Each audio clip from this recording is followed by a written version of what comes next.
नमस्कार। देश काल में आपका स्वागत है। मैं हूं मुकेश कुमार। दोस्तों, वेनेजुएला के मामले में पश्चिमी मीडिया एक ख़ास तरह की इन्फॉर्मेशन फैला रहा है और यह हमेशा होता है कि जब भी जहां भी पश्चिमी देश इन्वॉल्व होते हैं या नहीं भी होते हैं, तो भी में पश्चिमी देशों का मीडिया पर इस कदर नियंत्रण है कि वो अमेरिका और जो पश्चिमी देश हैं उनके नैरेटिव को पूरी दुनिया पर थोपता रहता है। और चूंकि बाकी दुनिया के पास कोई अल्टरनेटिव सोर्स ऑफ इंफॉर्मेशन नहीं होता है, इसलिए धीरे धीरे वो उसी को सच मान लेता है, वही उनके दिमागों में काबिज हो जाता है और फिर जो दूसरी सच्चाई है वो उनसे दूर रह जाती है। और ये बहुत ख़तरनाक होता है क्योंकि फिर हम पश्चिम के हाथों में खेलने लगते हैं, जैसा कि वेनेजुएला के मामले में होता हुआ हम देख रहे हैं। बार बार ये कहा जा रहा है कि वेनेजुएला की जो आर्थिक मैनेजमेंट था वो बहुत ख़राब था और इस वजह से वो तबाह हो रहा था और ये अमेरिकी हस्तक्षेप उसे उसके संकट से निकाल देगा। ये एक बड़ा मिथ है, बड़ा झूठ है, जिसके बारे में हमें जानना चाहिए। और आज मैं आपको बताऊंगा कि कैसे जो पिछले 20-25 साल रहे हैं वेनेजुएला के, वो कैसे गुजरे हैं, उसकी क्या उपलब्धियां रही हैं और कैसे उसे अमेरिका और उसके पिछलक्कू देशों ने बर्बाद किया है, तबाह करने का काम किया है। तो एक तो ये झूठ है। दूसरा एक झूठ है जो निकोलस मादुरो के किडनैपिंग के बाद अमेरिका ने उनको किडनैप करके न्यूयॉर्क ले गया है और उसके बाद उनकी जगह पर जो डेल्सी रोड्रिगेज कार्यकारी राष्ट्रपति बनी हैं, उनको लेकर बहुत सारी गलत बातें प्रचारित हो रही हैं और ये तक प्रचारित हो रहा है कि वो अमेरिका के सामने झुक गई हैं, अमेरिका जो कह रहा है उसको मानने के लिए तैयार हो गई हैं। लेकिन अगर आप डेल्सी रोड्रिगेज के बैकग्राउंड में जाएंगे तो आपको समझ में आ जाएगा कि डेल्सी वो उस तरह की महिला नहीं है जो घुटने टेक देगी, क्योंकि उनकी पारिवारिक पृष्ठभूमि बहुत बहुत बहुत ज़बरदस्त है। वो मैं आपको बताना चाहता हूँ। और तीसरा ये भी बताऊँगा कि कैसे वेनेजुएला की जो संपत्ति थी वो पश्चिमी देशों ने हड़प ली है, कैसे उस पर कब्जा किया है, कैसे उसको सीज किया है।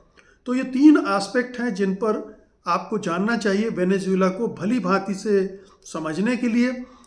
ये तो हम जानते हैं कि अमेरिका ने हमला किस लिए किया है। साफ तौर पर तेल पर नियंत्रण करना चाहता है। वो चाहता है कि वहाँ जो मिनरल्स हैं, बेशकीमती मिनरल्स हैं, रेयर अर्थ मेटल्स हैं, उन सब पर उसका कब्जा हो जाए और वही वेनेजुएला को अपने हिसाब से चलाए। ये ट्रंप अपनी मंशा साफ तौर पर जाहिर भी कर चुके हैं, कुछ इसमें छिपी हुई बात नहीं, ये सब हम जानते हैं।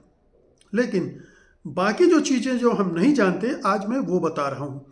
तो पहले लेते हैं डेल्सी रोड्रिगेज के मामले को, जिनके बारे में कहा जा रहा है कि वो झुक सकती हैं या झुक गई हैं। लेकिन उनकी पृष्ठभूमि क्या है?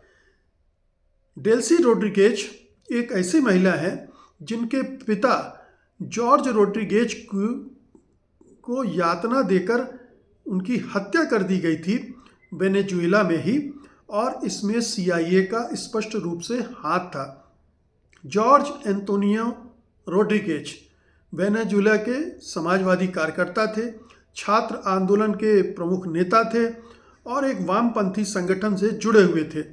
1970 के दशक में वेनेजुएला कहलाने को तो लोकतंत्र कहलाता था, लेकिन असल में वहाँ पर जो सत्ता में थे वो अमेरिका के सपोर्ट से थे और अमेरिका के सपोर्ट से वो दमनकारी राज्य की चला रहे थे, जो कि वामपंथी आंदोलनों को अपना दुश्मन मानता था। उसको कुचलने के लिए वो पूरी कोशिश करते थे, पूरे हर तरह के हथकंडे आजमाते थे। तो 1974 से 1979 के बीच में कार्लोस आंद्रेस पेरेज वहाँ के राष्ट्रपति बने। उनका शासन अमेरिका के घनिष्ठ सहयोगी था। शीत युद्ध के दौर में CIA के सहयोग से वामपंथी कार्यकर्ताओं का क्रूर दमन उन्होंने चलाया था। अवैध गिरफ्तारियां हुई थीं, गुप्त हिरासत में रखा गया था और यातनाओं के शिकार बनाया गया था उनको।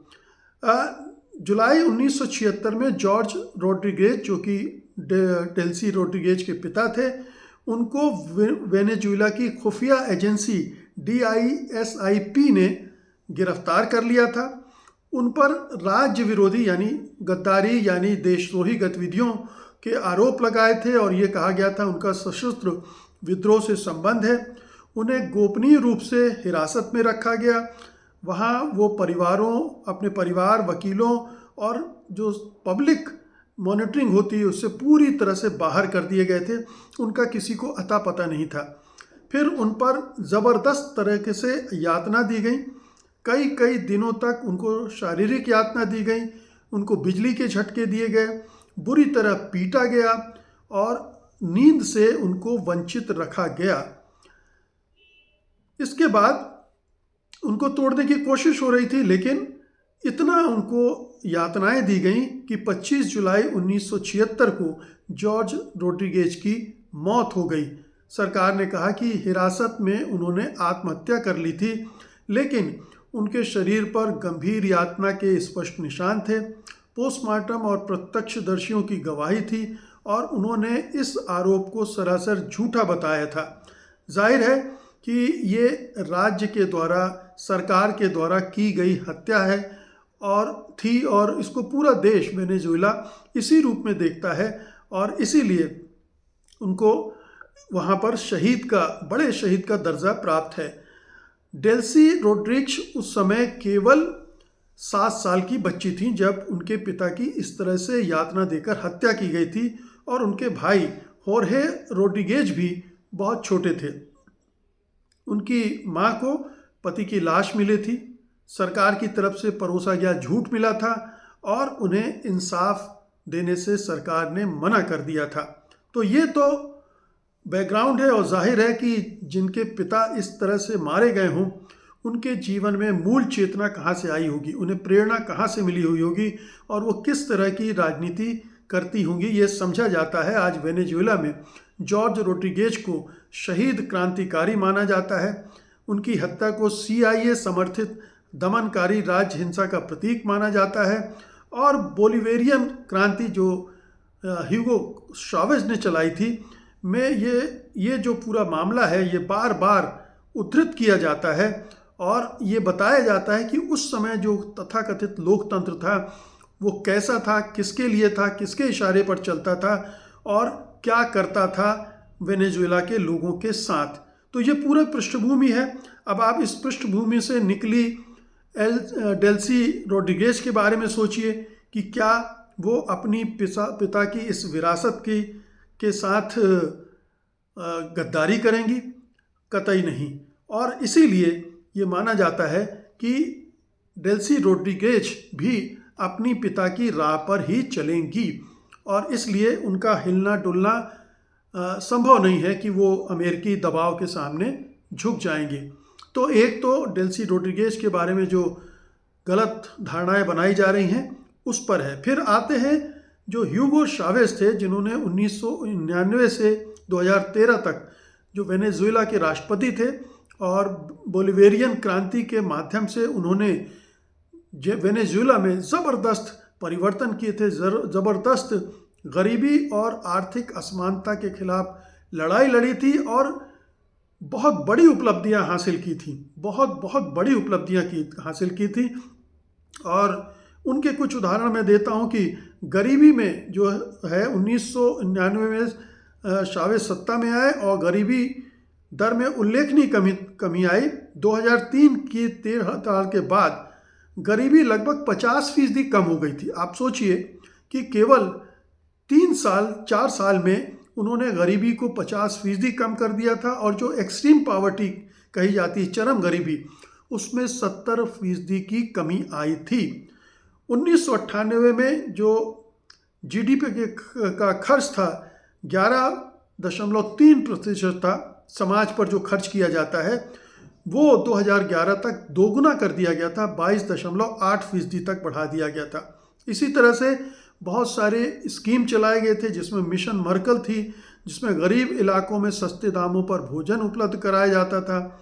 2003 तक लाखों लोगों को इसका लाभ मिला था। भूमि सुधार के तहत 2001 से 2003 तक 15 लाख हेक्टेयर भूमि 1,30,000 परिवारों को दी गई थी, जिससे ग्रामीण गरीबी रूरल पॉवर्टी में बेहद कमी आई थी। इसके अलावा कोऑपरेटिव्स को बढ़ावा दिया गया था और उनकी संख्या 800 से बढ़कर 40,000 हो गई थी और माइक्रो क्रेडिट कार्यक्रमों से गरीबों को छोटे व्यवसाय करने में मदद दी गई थी।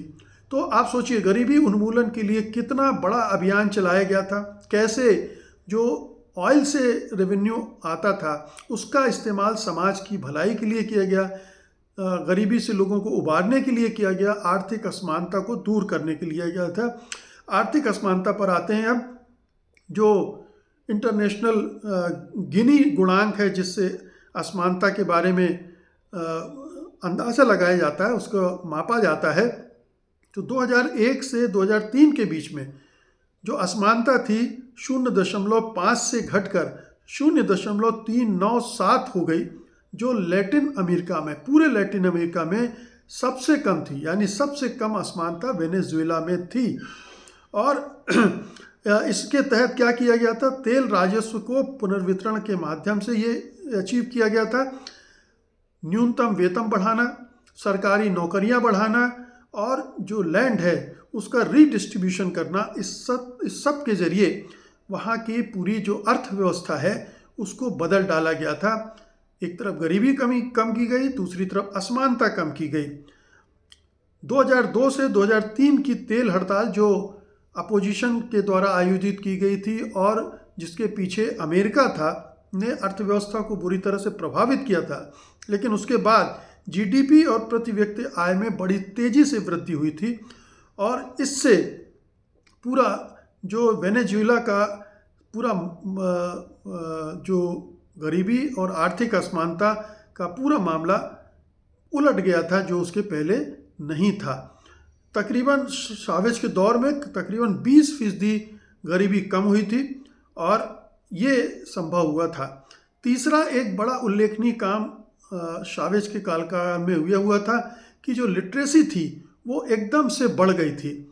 2.1% से, माफ़ कीजिएगा, जो शिक्षा का जो बजट था वो जीडीपी का 2.1% से बढ़ाकर 4.3% कर दिया गया था, यानी 2 गुने से भी ज़्यादा कर दिया गया था। और जिसकी वजह से साक्षरता दर एकदम से बढ़ने लगी थी।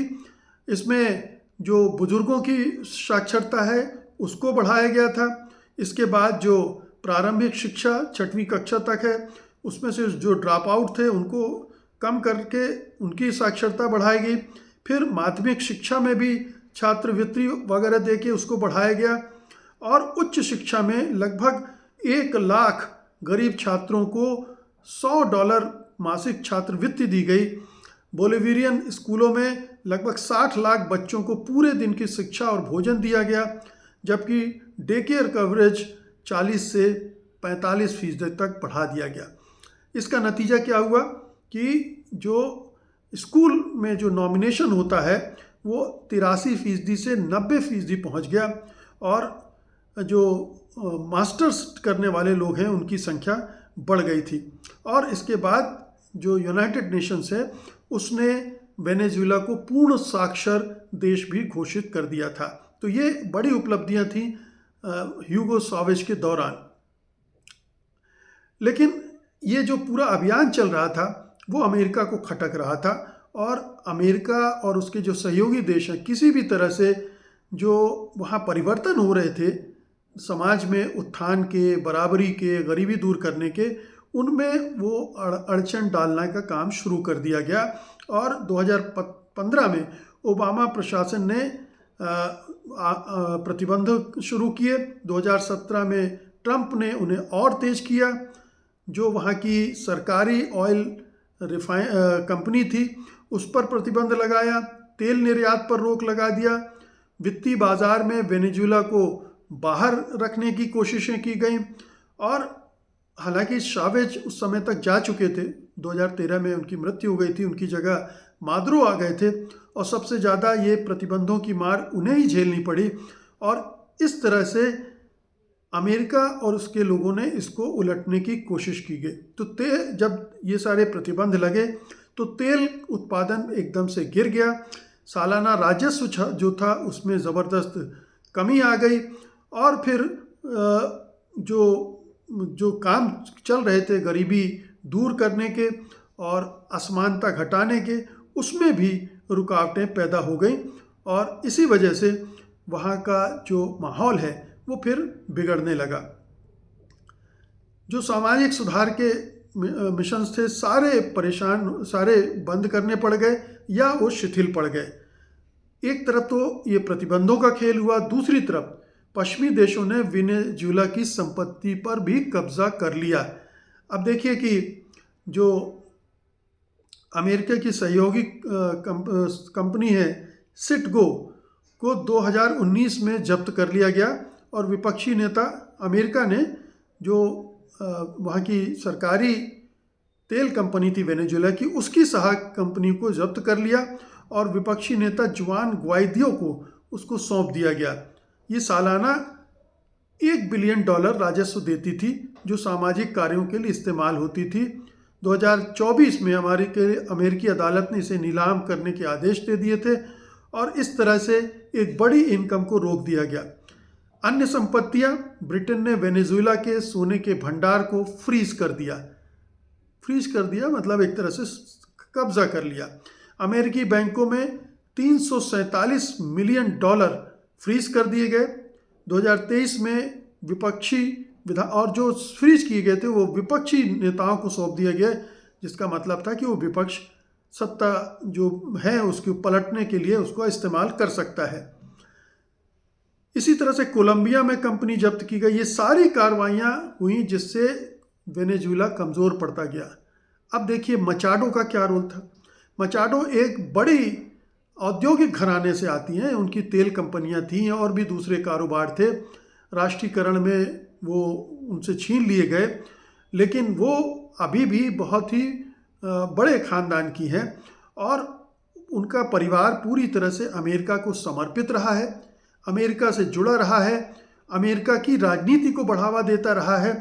वो भी यही कर रही हैं, तो उन्हें नोबेल पुरस्कार भी इसी मकसद से दिया गया कि उन्हें प्रॉप अप किया जाएगा वेनेजुएला में मुख्य विपक्षी नेता के तौर पर।